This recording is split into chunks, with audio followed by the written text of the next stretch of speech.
Fala, rapaziada, é tempo de jogo e hoje vamos começar a falar do dia dos empates, né?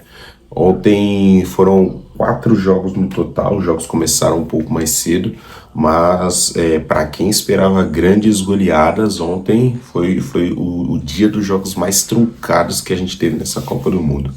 Bom dia, Bom Vitor. dia, bora falar de Copa do Mundo. Ontem dá pra gente dizer aí que muito equilíbrio entre as equipes, apesar de não esperarmos esse equilíbrio, né? A gente teve aí a Espanha favorita jogando, Bélgica favorita jogando, Uruguai favorita jogando, e no final do dia todo mundo empatou.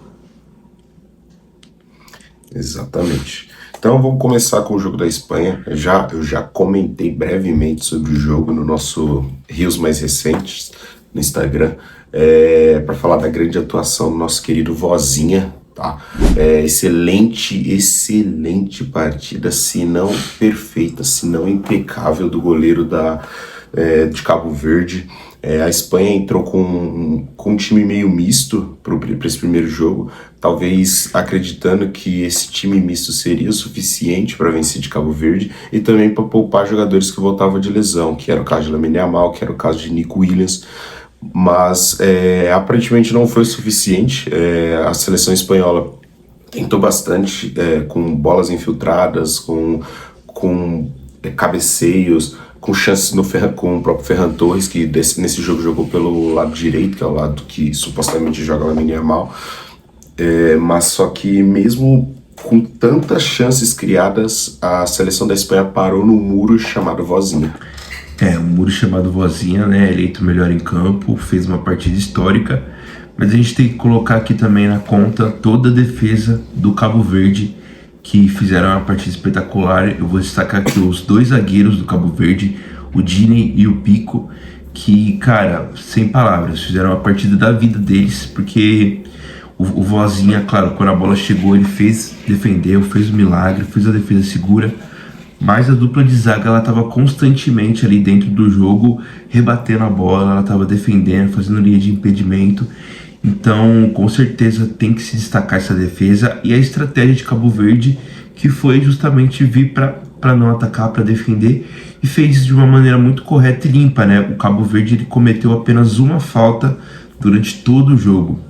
Então não dá nem pra gente falar que foi um jogo violento, que o Cabo Verde ficou batendo nos jogadores da Espanha. Não, foi um jogo limpo, uma falta, 0-0, só defesa, e conquistou um ponto que faz Cabo Verde sonhar, né?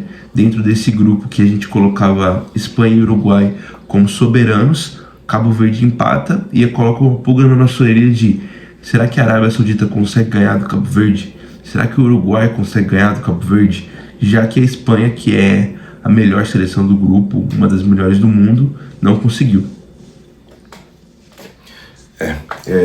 Que nem você falou, o jogo não foi violento e o jogo também não foi parado por Cabo Verde. Geralmente essas seleções menores, né, esses times menores, quando jogam e reconhecem a sua suposta inferioridade, a sua falta de favoritismo no jogo, eles gostam de jogar jogos onde eles vão parar bastante o jogo com falta, irritando os jogadores, entrando na cabeça deles, para poder favorecer o jogo a ficar parado, e assim ganhar tempo, e assim leva o jogo ao empate pro final. Só que essa não foi a estratégia de Cabo Verde, tentou jogar no contra-ataque. Claro que foi pouco utilizado as ferramentas de ataque de Cabo Verde, mas em questão das ferramentas de defesa, mostrou maestria e trouxe para casa, levou para casa esse um ponto que pode ser fator diferencial para a próxima fase. Fechamos. Vamos falar um pouquinho agora do segundo jogo do dia, que foi entre Bélgica e Egito, 1-1. Também dá pra gente colocar na conta como resultado que a gente não esperava, né? Porque a Bélgica, ela é um time que ela entra como favorito em todos os jogos desse grupo, mas a gente tem que ser sincero que, olhando para a escalação da Bélgica, provavelmente comparando com 2018, 2022, até 2014, é a seleção que menos empolga. E dentro de campo também não empolgou. O Egito fez um grande jogo, fez um grande primeiro tempo, faz o primeiro gol ali numa jogada coletiva, num golaço do Eman Ashur. E dentro do jogo em si foi melhor, foi mais compacto. Tirando os desempenhos individuais da Bélgica, o Egito fez um jogo coletivo muito melhor e Isso refletiu no primeiro tempo de domínio do Egito, perdeu alguns gols também. E não sei se fisicamente a Bélgica está abaixo por causa do sol, da temperatura dos Estados Unidos, né? Não foi em estádio fechado, foi em estádio aberto. Mas eu achei uma estreia bem decepcionante da Bélgica. Se o fato a se destacar é calor, claramente o Egito leva vantagem. E com isso, que nem você comentou, abriu o placar muito cedo. A gente esperava grandes partidas de Kevin De Bruyne, grandes partidas de Doku, que vem sendo destaque no Manchester City. O Kevin De Bruyne vem de uma temporada em baixa, vem de uma temporada de lesões e tentando se recuperar. Era discutido internamente se era possível trazer ele para jogar, ainda mais para ser titular, mas só que se recuperou no final da temporada, mostrou que ainda tem um bom futebol, mas mesmo assim não foi o suficiente para eles vencerem em Egito. O empate só veio no segundo tempo, quando entra Romelu Lukaku, e ele participa do jogo com aquilo que estava faltando na seleção da Bélgica. Alguém no meio campo como um cara que vai realmente pressionar os zagueiros. O centroavante que estava anteriormente, antes de entrar, que era o Ketelaere, acho que é assim a pronúncia, ele fazia esse papel ali de 9, mas só que ele não tá fazendo a pressão que o Romelu Lukaku fez já nas primeiras bolas. O Romelu Lukaku entrou, 1 minuto depois saiu o gol, uma bola brigada dentro da área, foi dado gol contra, mas com participação direta do Lukaku no lance, e foi isso que faltou, tá? Talvez as jogadas onde o Doku criou, tentou trazer, o Kevin De Bruyne faltou achar essa pessoa referência. O Romelu Lukaku também vem de lesão para essa Copa do Mundo, e talvez tenha sido isso um dos fatores mais impactantes. Destacar um jogador jovem que entrou pro time do Egito. Se tivesse feito gol, teria se tornado um dos jogadores mais jovens a fazer gol em Copas do Mundo, que é o Hamza Abdelkarim, tá? Camisa 9 do Egito, um dos destaques, inclusive uma das surpresas por ser muito jovem, se eu não me engano, jogador de 17 anos, tá? E deixa um ponto aí de que muitas das suas seleções hoje em dia confiam nos seus jogadores jovens. Acho que o Brasil tem que fazer o mesmo. E Fechamos? Fechamos, né? Só pontuar que esse empate também deixa o grupo bem aberto, né? Essa rodada aqui, os empates deixaram praticamente... anularam a rodada, praticamente. Próximo jogo, Uruguai e Arábia Saudita. Um jogo que demora um pouco a se abrir o placar. Também falamos como o Uruguai entrava como uma das favoritas para esse jogo. Um jogo contra a Arábia Saudita é de se esperar, na real, um jogo onde se faça saldo de gols. Seleção oposta que está jogando contra a Arábia Saudita, ainda mais uma seleção do Cacuete, que é o Uruguai. Mas quem abre o placar é a Arábia Saudita com o gol do Al-Amir aos 41 minutos de jogo, tá?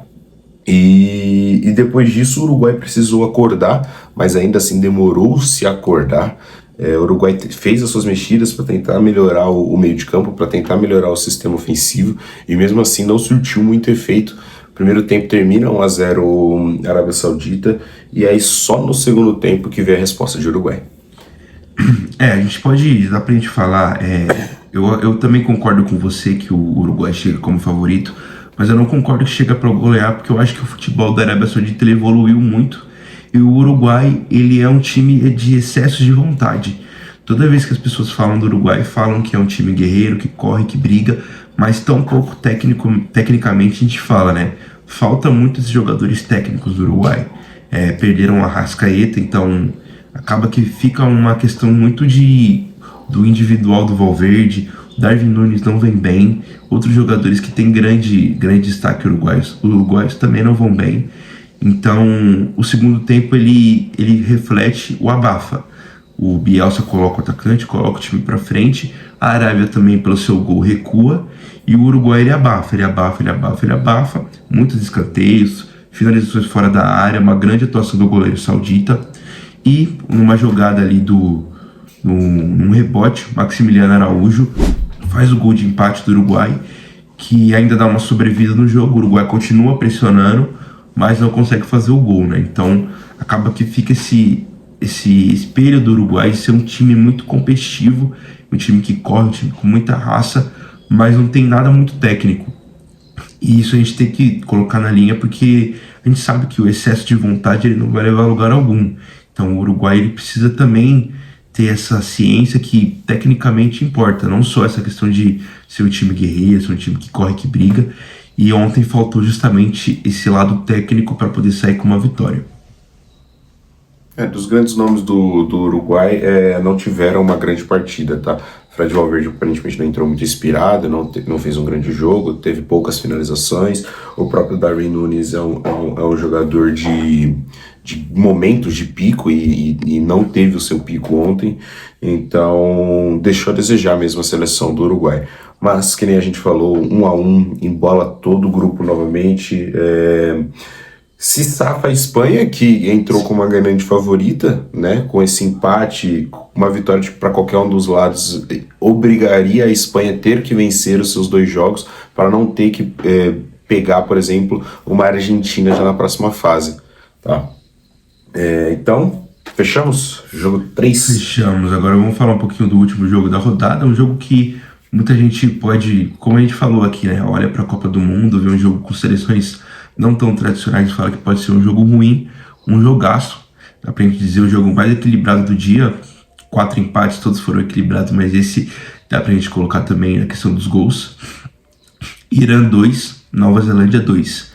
Esse é o jogo também do grupo da Bélgica e do Egito. E é um jogo que começa com a Nova Zelândia surpreendendo, né? A Nova Zelândia ela começa o jogo a 1000, amassando a seleção iraniana. E ela consegue fazer o primeiro gol com Elijah Just aos 7 minutos do jogo. Então ela já põe uma pressão ali no Irã, já no começo do jogo. O Irã não tem muita resposta, acaba ali ficando recuado até a pausa para hidratação. Então quando vem a pausa para hidratação, o jogo dá uma mudada.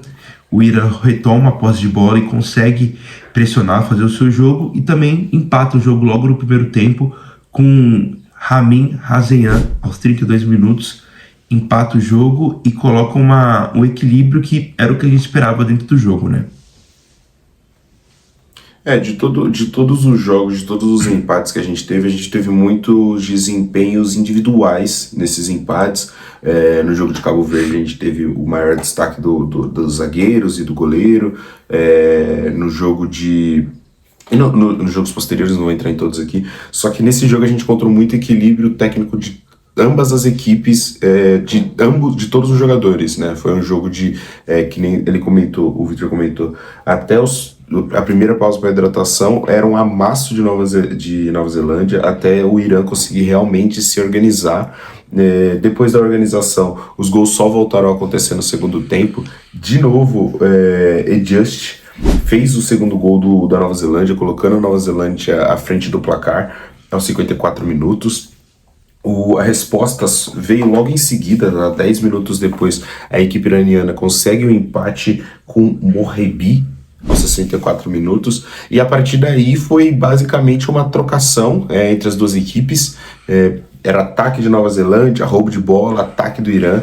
Nenhuma das equipes parecia estar contente com o placar. Elas sabiam que as outras equipes já tinham as outras equipes do grupo dela já tinham tropeçado, que é Bélgica e Egito. Com o tropeço deles, uma vitória que encaminharia a classificação, precisando somente de outro empate ou talvez uma vitória, ou tentar roubar pontos das outras duas equipes. Mas só que, como ambas estavam com esse grande objetivo, a gente encontrou esse grande impasse. O jogo finaliza com 2-2, grande partida de destaque para o atacante australiano da Nova Zelândia, o Just, e do lateral de Irã, o Rezaien. Fez um gol e deu uma assistência no jogo. Acaba sendo um empate justo, né, pelo que a gente viu no jogo, e coloca esse grupo aí uma dúvida, né, porque se a gente comparar o que a gente viu a Bélgica jogando, eu não consigo garantir para você de forma anímica que a Bélgica ela vai ganhar de Nova Zelândia, vai ganhar de Irã, porque para mim foram jogos que dos 4 times do grupo, a Bélgica para mim foi a que jogou menos, foi a que jogou pior, jogou mais em ritmo abaixo, e talvez esse seja o grupo que venha muitas surpresas. Bom, vamos passar hoje já então os jogos de hoje, do dia 6 da Copa do Mundo. 5. 6. Bom, a 6, perfeito. A Copa do Mundo hoje começa um pouquinho mais tarde do que começou ontem. Começa o primeiro jogo às 4 horas com França e Senegal. Irã, Iraque e Noruega logo em seguida às 19 horas. A noite começa com Argentina e Argélia às 22 horas. E finaliza na madrugada com Áustria e Jordânia. Tá? A pedido de alguns de vocês, a gente vai comentar um pouquinho também do que acha que vai ser o resultado de cada jogo. Palpite. Apesar do favorito... Palpite, um breve palpite. Apesar dos empates dos favoritos do jogo de ontem, no jogo de hoje se mantém o favoritismo para algumas seleções. Acredito que a França entra em campo para vencer, apesar da seleção de Senegal ser uma grande seleção africana. A França tem uma grande... é superior a Senegal no momento que entra em campo. Então eu acredito numa vitória de 2-0 ou 2-1 para a França. Eu acho que vai ser 2-0 para a França também. 2-0 para a França, perfeito. No jogo 2, Iraque e Noruega, eu acredito que a Noruega entra com maior destaque. Eu apostaria em 3 ou 4-0 Noruega. Acho que um 4-0 aí é um bom palpite. A Noruega é muito favorita nesse jogo. No jogo da Argentina e Argélia, a Argentina tem se encontrado, não vem mal.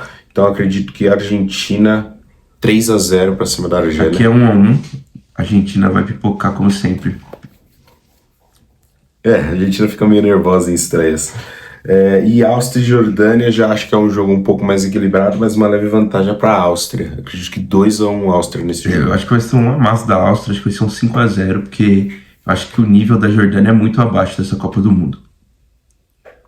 Perfeito, então. Rapaziada, esse foi o tempo de jogo.